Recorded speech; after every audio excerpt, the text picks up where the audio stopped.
Oh my God, look at those deer. Oh my God, there's so many of them. 1, 2, 3, 4, 5. Okay, 5. It's like in the backyard of a Catholic church. Yeah, oh my God. No, those little guys are just gonna die eventually. Oh, why was that the way?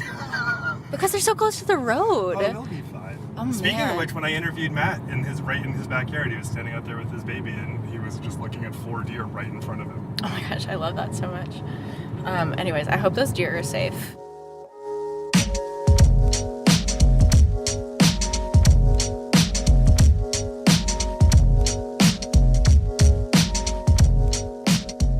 Where are we? Where are we? Yeah. Well, you're in the woods. You're in the woods of Kingston Springs. Yeah, in my little studio that we just built out here and just west of town. Yeah, Kingston Springs, just a little bedroom community of Nashville.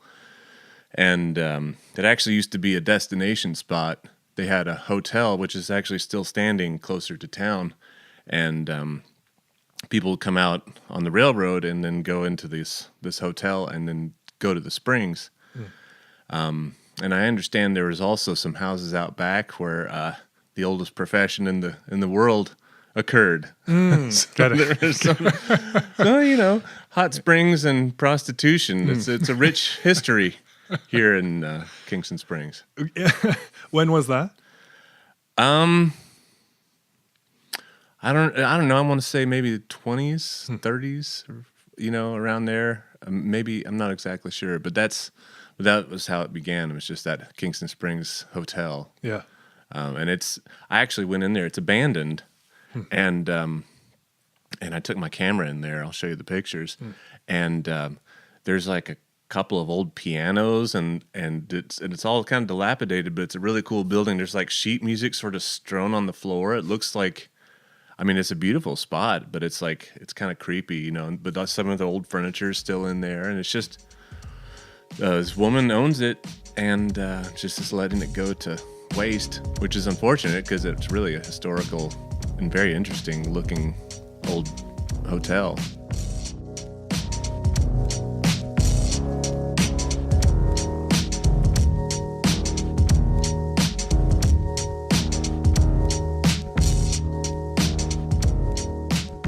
I'm Alex Steed, and this is Nashville Demystified. That was Carolyn Kendrick, a singer and songwriter in New Nashvillian we talked with in our first episode. This is Matt Combs, Grand Ole Opry fiddler and mandolinist, who we also talked with in our first episode. Again, this is Nashville Demystified. I'm Alex Steed. Typically, the show is one where I talk with a relatively new Nashvillian about something I'd like to understand further, and then I talk with someone who's been here longer and presumably an expert in that arena. I wanted to produce this show as a means of getting to know the city better myself. I'm new as of February, and I wanted to know more about the city's history and culture, and what better way than to force yourself to talk to people about it on a weekly basis. I should probably tell you that Nashville Demystified is brought to you by Knack Factory, and we own this town. This is the 5th episode. It's a comparatively short one, but it's a check-in of sorts. I don't know if I'm going to make this a regular occurrence throughout the first season, but I wanted to check in on things that people have said specific to modern Nashville, new Nashville as it were. When you get here, you hear over and over about how Nashville is changing, and that sentiment is not especially new. I've talked about the movie Nashville in the past. I'm going to talk about it again in future episodes, but it's essentially a dialogue about cities that are changing and cities that feel like sort of new folks are shepherding some sort of more monumental change. While Nashville is changing has long been a constant refrain, it's safe to say that the rate at which it has changed since the recession is truly next level. Nashville's rate of development is in the top 5% in the country, putting it in the same tier as New York City. In a documentary about Nashville's urban inner city areas that I recently saw called Cashville, I heard someone refer to it as becoming the LA of the South. And so again, I wanted to check in with my guests so far and hear how they describe the city. We begin somewhat irreverently, as you heard at the top, and that irreverence even sort of speaks to the change and impact of development on everyone and everything that lives here.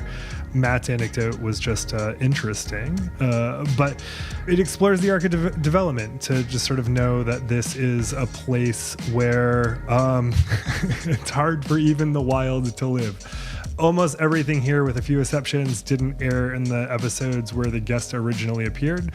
If this were the 90s, this would be kind of the supplemental material that becomes the second DVD in a special edition box set, but that's for listeners of a certain age. One thing that immediately struck me as I was looking for documentaries about the city on YouTube, and I should say there are so many of those documentaries that we'll probably explore them in future episodes, is that my podcast, like so much of Nashville, or so much of New Nashville, is woefully white. And I am 4 official episodes in, that's 8 guests, and we have no voices of color to show for it. So I'm pretty stoked on the gender parity that has appeared in these episodes. We'd like to see that to continue. And absolutely, I have guests of color scheduled for upcoming episodes, but I wanted to let you know that this is something of which I'm definitely aware, and it's increasingly clear as I watched a number of those documentaries about the city. And finally, I'm going to play all of the back-to-back episodes in the form of a narrative, so there won't really be introductions about who you're hearing from. You've already heard from singer-songwriter Carolyn Kendrick, mandolinist and fiddler Matt Combs. We're going to pick back up with Matt and then go to Katie Hartford Hogue, who oversees John Hartford's estate, fiddler Brittany Haas, writer Sarah Marshall, homeless and human rights activist Lindsay Cranks, and Councilman Anthony Davis. But before we begin, please subscribe to the podcast wherever you listen. Consider giving it a review if you can, and please share it with a friend. Really, all of these things help. We're on Instagram and Twitter at Nashville Demystified, and we're on the, let's see, what will we say? The pus swollen ingrown nail that is Facebook these days. If you have any feedback you want to send to me directly or ideas for future shows, you can reach me at podcast@knackfactory.com. Sorry, this is so convoluted, but it's podcast@knack-factory.com. That's knack-factory.com. And that's it from me for now. Listen to these people, and then we'll chat at the end.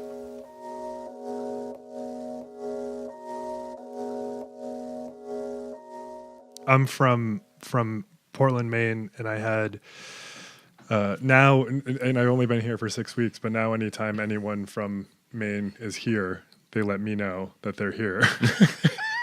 And they complain about Nashville because they came and they visited for like a professional thing or something like that. And then, like anytime you go to another city for work, well, you're in a different line of work than a lot of these people I'm talking about, but you end up getting put up downtown, and if you don't venture anywhere else and you're just stuck in a city's downtown, it's going to be a terrible situation for you. It can be if you're not into pedal taverns and that nightmare that's happening down there. Yeah, and I think also like it was like March Madness was was oh happening. right. So they weren't like a couple of people were just taken aback, like they had no idea what that was going on. It's insane down there.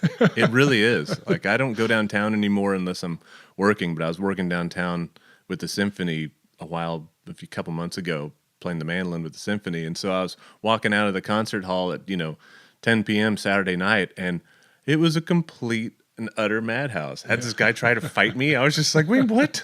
I don't know. That was my first. I hadn't been to the city for about 10 years before I came back a couple of years ago. Mm-hmm. And that was exactly my first experience back. Was I was just trying to walk back to a hotel, and some dude just tried to fight me. Wow. What are we putting off? Some sort of like fight me energy? I don't know. We're tall guys, Yeah, they want to take us down first in the prison. Hey, maybe we'll fight at the end of the podcast. That's how this comes together. Winner takes all.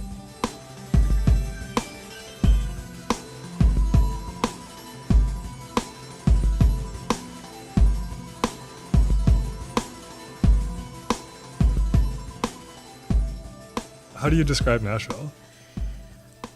Well, Nashville's changing a little bit. Very different from where it was when I grew up here. But I would say if I had to describe Nashville to someone, Nashville at its core is a friendly, approachable place. There is a thriving art scene. I mean, yeah, there's country music. Country music's a part of it. It's not the whole, it's a part of it. There's a thriving visual arts, performing arts. There's music. You can go to the big music places, and that's great if you only want to get a surface view of Nashville. But try going to the smaller places. Go to Douglas Corner. Go to 3rd and Lindsley. Go out to East Nashville and go to some of the places out there and hear some live music. You're going to hear touring musicians playing in very small, intimate locations. If you start digging into those little spots and trying to find that underground of what Nashville really is. Anybody who lives here knows that there's so much more to Nashville than what people think. And like the tourism thing, if you can go down to Lower Broadway and that's fine if that's your thing, but there's so much more to Nashville than that.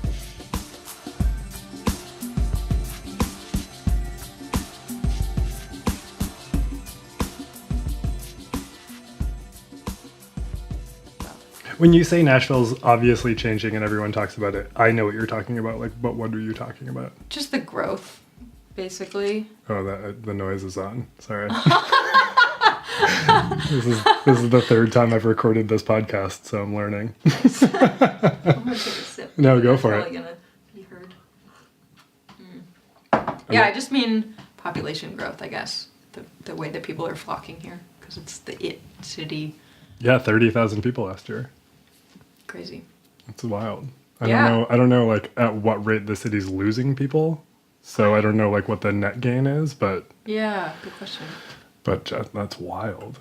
Yeah, and the mayor just put a bunch of money toward making more affordable housing. This is like what I've been researching today for my project that I'm working on right now. But that's an interesting thing. Like, you see all the condos going up everywhere, and you assume that that's just gonna like house all the people that are coming to town, and that it's all gonna work out. I don't know. I've never thought about that too specifically, like population growth and like where does everybody go, and when they build a new building, like what happens to the people that were there before? Right. Where are they now? And who can afford to stay here? And if they can't, then what are they gonna do? Right, they're just, I mean, in a way, they're like a condo's it's more of a financial vehicle, right? It's not necessarily like where people live, you know? Right. Totally. It's not creating housing, it's creating a sort of an inflated housing price. Yeah. You have a look, like, so you're going to the legislature, you're hearing what's happening politically. You have a look at what the change looks like internally. How does that feel as someone who maybe a couple of years ago was like trying to Google volunteer opportunities and not know what to do? I mean, pretty eye-opening, but also overwhelming. Like, I don't necessarily feel like I have a clear idea of what I should be doing, but I'm getting there and learning about what exists and what other people are doing and what an individual person can do. If you're not gonna study law and like become a senator or whatever, if you're not on that pathway to like be a politician, what can you actually do as just somebody who lives here and has an opinion on stuff? But then I'm also, talking about gentrification, like I'm part of the problem. I showed up here recently, bought a house, I'm just like, whatever. We're all a part of the change that is happening, so you kind of have to take ownership for it too, I guess.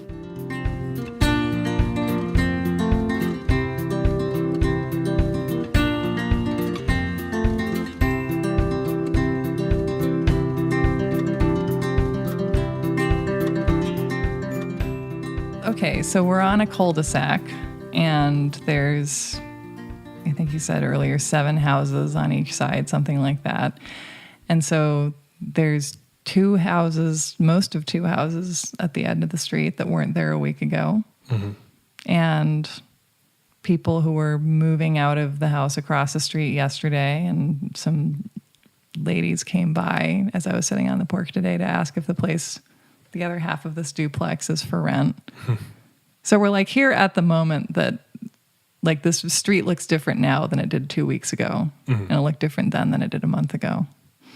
Yeah, you know this, but I was running the other day and I just found like a family album that, because like when there's a great podcast episode about this from Nashville Public Radio about just the process of tearing these houses down, and it's like if a house, just the bank has the house, right? If the people who hold the paper on the house don't anymore and the bank takes it, it's not beneficial to the bank to like go through and like collect personal items and make sure it gets to the right people. They just tear the house down with all the stuff in it. And like there's a literal debris of like people's lives just blowing through the street, like family albums, like photos. I've seen like dresses. Like, I mean, it's like it's changing so quickly that the remains of the city are like literally just blowing through the street, which is bizarre. And you've been just hanging out on the porch. I've been on the porch watching the dresses go by. I haven't seen any dresses yet.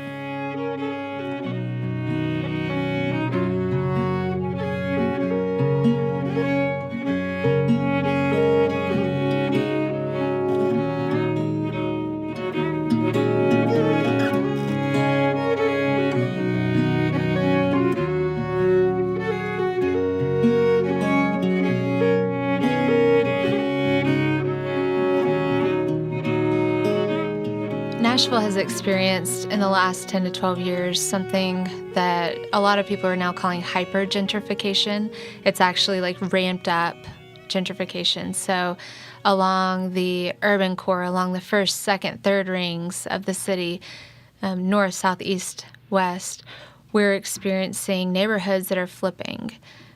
There's a number of factors that gave rise to this situation. So we had some of the first luxury condos that were coming in Nashville around 2006 or so. You know, the Gulch was starting to change. Other places on West End and around downtown were changing. And then the recession hits in 2008. And foreclosures just spring up everywhere. They sweep through the city, often through poor neighborhoods, often through black and brown neighborhoods, disproportionately affecting folks of color. And the bank comes into ownership of, you know, thousands of homes. So what happens from there is that a lot of those homes are sold off on auction, right? And these private equity firms and groups and corporations buy those at very cheap prices. Then they either flip them and ramp up the rent, so they're making a large profit for their shareholders and investors, or they're selling them off to other corporations who are going to do the same. Because at that point, housing isn't a public good. It's a commodity, a private commodity to profit from. So we see that sweeping across the city, and at the same time, you have this kind of exodus from the suburbs back to the urban core, right? So those factors are displacing tons of folks. And we go from, in 2000, having a 2,000 unit surplus of affordable housing to 2015, a few years ago, when we had a deficit of 18,000 units. So it's this huge flip, right? And we're projected to have a deficit of 35,000 units of affordable housing by 2025. So this is a huge problem. There's a lot of factors at play.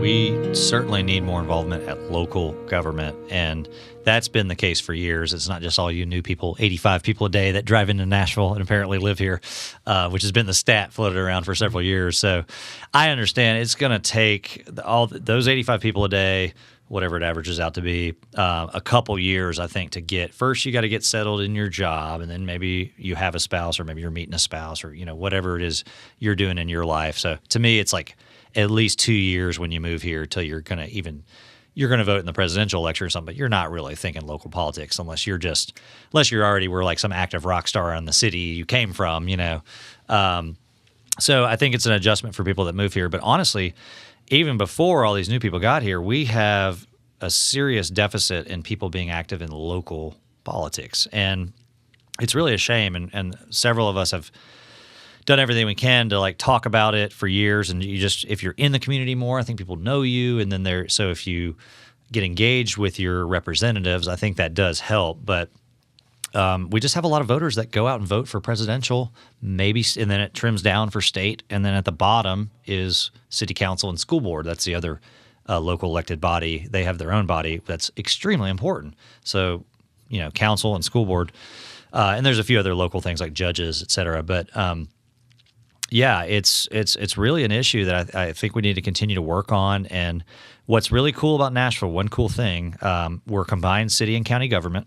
So we don't have, a county government and then a city government where, instead we just have one big old body, and it's a huge body. We get kind of made fun of sometimes at like the conferences I go to called League of Cities, because we're 35 council members and 5 at large. They're voted around through the whole county, but 35 districts.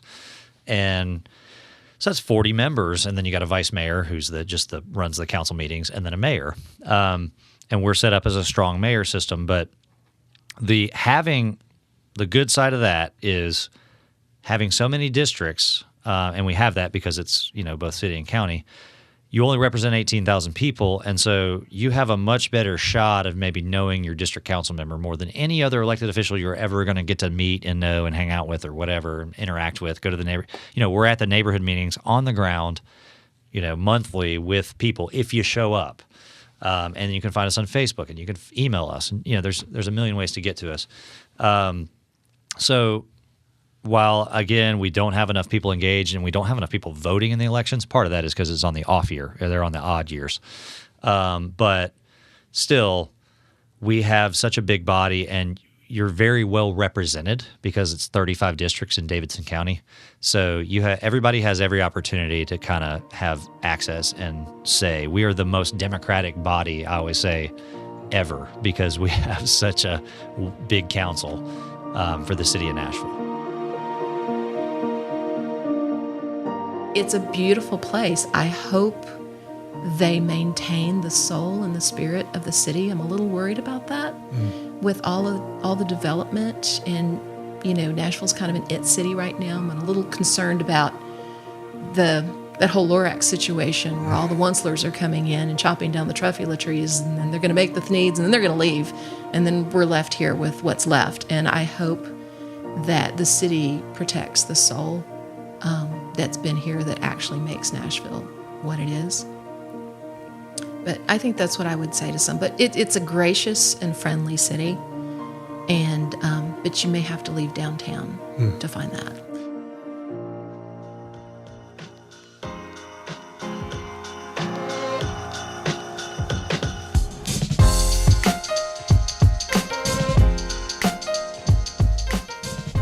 All right, everybody. Thanks so much for tuning into this episode of Nashville Demystified. Thanks to Jesse LaFontaine for all things related to sound post-production. You can check out the website to see what music appeared in this episode. In coming weeks, we're going to be talking about all sorts of things like Black history, queer history.